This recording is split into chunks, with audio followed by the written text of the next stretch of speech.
maxkamadda gobolka Mudug ee Galmudug qaybteeda ciqaabta iyo dambiyada culus ayaa u fariisatay dhageysiga dacwo ay sanayaal ka ahaayeen 8 ruux isla mar ahaantaana xafiiska xeeraarinta Galmudug uu ka soo gudbiyay eed lid ku ah taas oo ku saabsaneed ka ganacsiga isticmaalka maandooriyaasha khamriga iyo xashiishka kuwaas oo ciidamada booliiska degmada Gaalkacyo ku soo qabteen howlgal qorsheysan oo ay ka sameeyeen 26 bisha November xaafado ka tirsan magaalada Gaalkacyo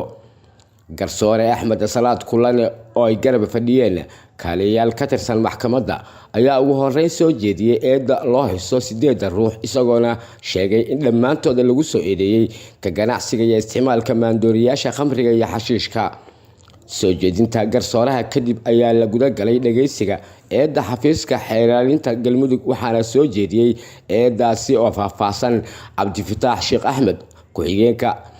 xeeraalyaha guud ee Galmudug isagoona maxkamadda hor keenay cadeymo muujinaya sax ahaanshaha eedda uu soo gudbiyay xafiiska xeeraarintu iyo cadeyntii baaraha kiiska iyo marqaatiyaal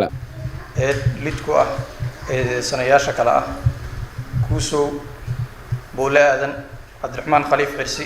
Cawil Maxamuud Faarax Asad Cabdi Faarax Xaawo Cabdi Diiriye Nasteexo Cawil Sooyaan Nimco Cabdi Faarax eeddaas oo ku saabsan in ay deysanayaashu ku eedeysan yihiin qodobada kala ah 342 343 iyo 412 xeerka ciqaabta Soomaaliyeed gudoomiye maxkamad sharafta leh eedeysanayaashan waxaa lagu soo qabtay ayagoo ku jira falal anshax xumo ah oo ay ka mid yihiin iib khamri iyo ayaga oo gacmahooda ku hayay doodeer kadib xafiiska xeeraarinta ayaa mar kale codsaday in ciqaab adag la marsiiyo ee sanayaashan lagu soo qabtay ka ganacsiga isticmaalka maandooriyaha khamriga iyo xashiishka si waafaqsan qodobka 119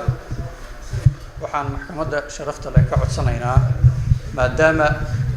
loo soo gudbiyay cadeymo ka kooban marag muujino iyo marqaatiyaal maadaama aanu keenay baarihi kiiska oo marqaati ah sarkaalkii howlgalka oo asagana marqaati ah oo soo qabtay ayagiyo hawsha ku guda jira maadaama aanu maxkamadda u soo gudbinay qiraalkii ay maxkamadda horteeda ka qirteen oo aan ka qornay oo suuqa laga saaray waxaan maxkamadda sharafta leh ka codsanaynaa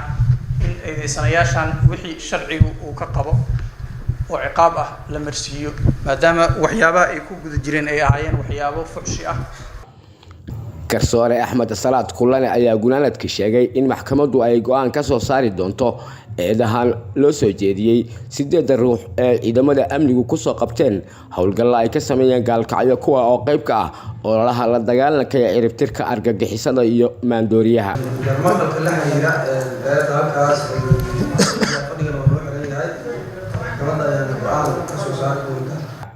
Cabdirasaaq Maxamed Axmed